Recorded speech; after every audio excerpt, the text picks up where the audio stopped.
दोस्तों, क्या यहाँ पर Tata motors commercial vehicle limited का शेयर मिलने के बाद, शेयर मार्केट में लिस्ट होने के बाद, क्या हमें टैक्स पे करना पड़ेगा? काफ़ी बड़ा सवाल है।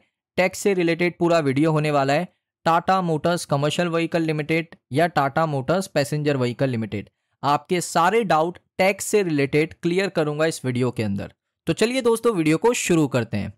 सबसे पहले बात करेंगे यहाँ पर कि टैक्स इम्प्लीकेशन क्या है शेयर होल्डर्स के लिए, क्योंकि अभी उनको क्रेडिट होगा टाटा मोटर्स का कमर्शियल व्हीकल शेयर।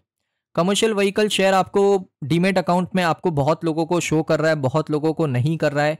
कुछ लोगों को लिस्टिंग के टाइम पे शो करेगा, कुछ लोगों को पहले ही शो कर चुका है। सो अगर आप एलिजिबल शेयर होल्डर थे तो आपको टाटा मोटर्स लिमिटेड का कमर्शियल व्हीकल का शेयर यहाँ पर ज़रूर मिलेगा, क्योंकि उसकी जो रिकॉर्ड डेट थी वो 14 अक्टूबर थी और Tata motors commercial vehicle limited market में नवंबर के महीने में भी लिस्ट हो सकता है, क्वेश्चन मार्क के साथ। मार्केट में नवंबर के महीने में लिस्ट हो सकता है। अब इसके टैक्स के पूरे रिफॉर्म क्या है वो देख लेते हैं। तो टाटा मोटर्स का जो डीमर्जर हुआ उसमें इंपॉर्टेंट रेगुलेटरी और टैक्स इम्प्लीकेशन क्या है वो देखते हैं। सो देखिए, एक बार होता है कि जब शेयर आपको अलॉट हुआ है, अलॉटमेंट हुआ शेयर का, तो during future cell of share, यानी अगर आप फ्यूचर में उसको बेचते हो डीमर्जर शेयर को, तो उसका जो टैक्स इम्प्लीकेशन है वो क्या हो सकता है। तो सबसे पहले अगर आप टैक्स इम्प्लीकेशन को देखोगे, शेयर होल्डर को रिसीव होगा Tata motors commercial vehicle under the demerger और उसका अलॉटमेंट भी हो चुका है। अब इसमें आपको कोई भी ऐसा इमीडिएट कैपिटल गेन टैक्स नहीं पे करना है। अगर उसका जो लिस्टिंग है वो प्रीमियम पे भी होता है, जैसे अभी 260-40 था ना, 60% जो वैल्यूएशन है वो टाटा मोटर्स पैसेंजर व्हीकल को मिला, 40% जो वैल्यूएशन है वो टाटा मोटर्स कमर्शियल व्हीकल को मिला। तो अब कमर्शियल व्हीकल अगर 260 रुपए के ऊपर ट्रेड करता है, आपको एक, आप कह सकते हो कि एक प्रीमियम मिलता है, तो उसके ऊपर आपको इमीडिएट कोई भी टैक्स पे नहीं करना है। ये पहले सॉल्व हो गया कि आपको जब शेयर मिलेगा, लिस्ट होगा मार्केट के अंदर, आपके डीमेट अकाउंट में शो करेगा, तो आपको कोई 1 रुपया भी टैक्स पे नहीं करना है, क्योंकि वो ट्रांसफर हुआ है under the income tax act. वो ट्रांसफर हुआ है, यानी आपका इन्वेस्टमेंट था 1 लाख रुपए, 60,000 रुपए आपका इन्वेस्टमेंट अभी हो चुका है डीमर्जर के बाद पैसेंजर व्हीकल में, 40,000 आपका जो इन्वेस्टमेंट है वो है कमर्शियल व्हीकल में। तो आपका इन्वेस्टमेंट चेंज नहीं हुआ, लेकिन कंपनी का डीमर्जर हुआ, तो इसमें आपको कोई भी कैपिटल गेन टैक्स पे करने की जरूरत नहीं है under the income tax act. इसका मतलब है कि शेयर होल्डर को कोई टैक्स लाइबिलिटी यहाँ पर, जब उनको नए शेयर क्रेडिट होंगे उनके डीमेट अकाउंट में, तो कोई भी नया टैक्स पे करने की जरूरत नहीं है। अब देखिए, एक एनालिस्ट है जिनका नाम है नितिन बोहरा, जो कि ध्रुवा एडवाइजर्स के साथ काम करते हैं। इन्होंने कहा है कि टाटा मोटर्स का जो डीमर्जर है वो एक्सपेक्टेड यही है कि टैक्स न्यूट्रल होगा, कोई टैक्स पे करने की जरूरत नहीं है।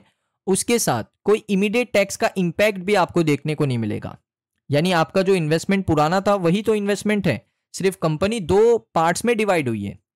लेकिन दोस्तों, यहां पर एक और इंपॉर्टेंट चीज है कि जो कैपिटल गेन टैक्स है वो अप्लाई होगा जब इन्वेस्टर फ्यूचर में अपने शेयर को सेल करेंगे, चाहे वो टाटा मोटर्स पैसेंजर व्हीकल हो, चाहे वो टाटा मोटर्स कमर्शियल व्हीकल हो।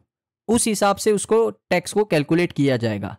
Investor must divide the original purchase cost of Tata Motors share between the 2 companies, यानी जो एलोकेशन है उसको डिवाइड करके आपको दिखाना पड़ेगा इनकम टैक्स डिपार्टमेंट को। रेशो क्या है? देखिए, रेशो बिल्कुल सिंपल सा होता है, जो नेट बुक वैल्यू होता है कंपनी का, उस बेसिस पे हम उसके वैल्यूएशन को जज करते हैं। जैसे मार्केट प्राइस 60-40 पे चल रहा है, 60% valuation Tata motors passenger vehicle, 40% valuation है Tata motors commercial vehicle limited.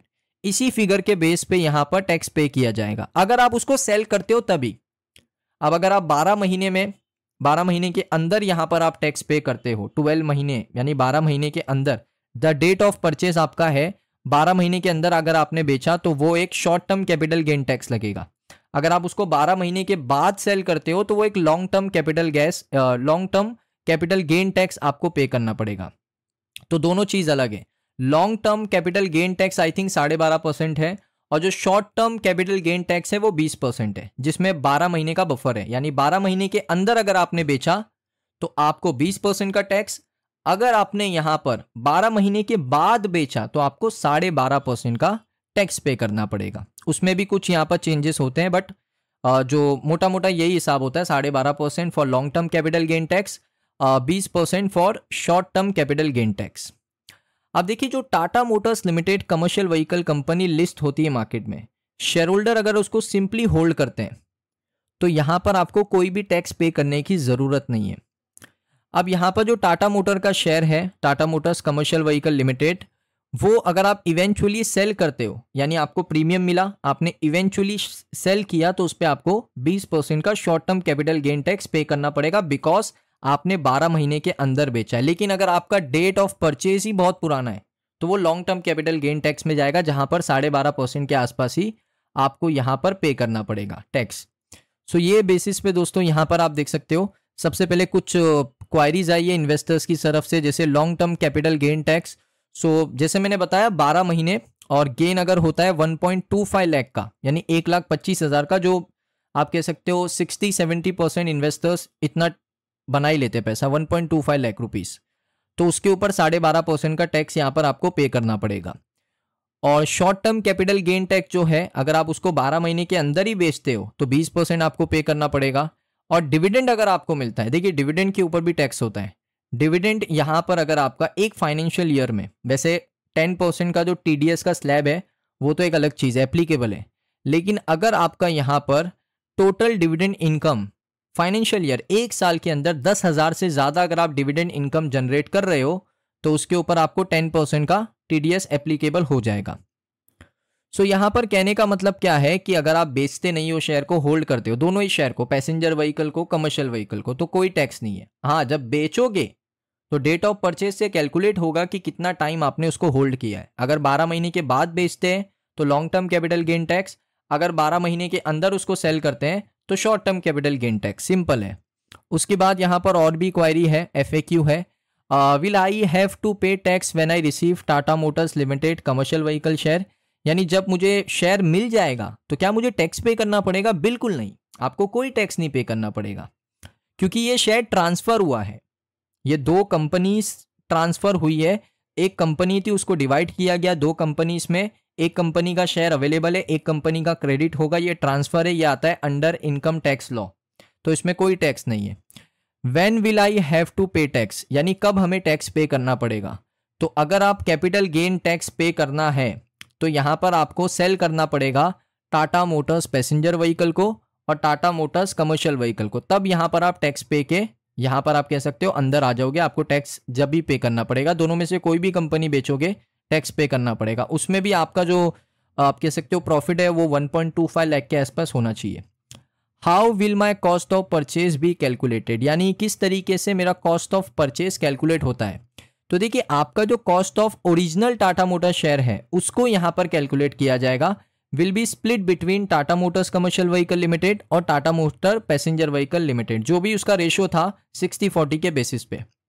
Does my holding period reset after the demerger, यानी यहां पर जो आपका होल्डिंग पीरियड है वो रीसेट हो जाएगा डीमर्जर के बाद? बिल्कुल नहीं, बिल्कुल ऐसा नहीं होने वाला। काफी लोगों को लगेगा कि मैं बात कर रहा हूं डीमर्जर के टाइम पे, 14 अक्टूबर की बात कर रहा हूं या 1 अक्टूबर की बात कर रहा हूं। देखिए आपने अगर पिछले साल टाटा मोटर्स लिमिटेड खरीदा तो तब से आपका कैलकुलेट होगा। आपका ओरिजिनल परचेज डेट जो है तब आपने टाटा मोटर्स लिमिटेड लिया था, तब यहां पर आपका कैलकुलेट होगा। डीमर्जर के में वो रीसेट नहीं होने वाला।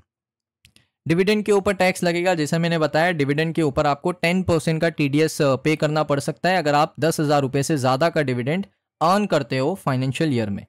तो ये कुछ क्वेश्चन थे इन्वेस्टर्स के जो मैंने रिजॉल्व करे हैं। आपको ये वीडियो कैसा लगा? वीडियो को लाइक कीजिए, चैनल के ऊपर पहली बार आए हो सब्सक्राइब कीजिए। रिपोर्ट हमें प्रोवाइड किया है मिंट ने, इनका आर्टिकल भी आप जाके चेकआउट कर सकते हो।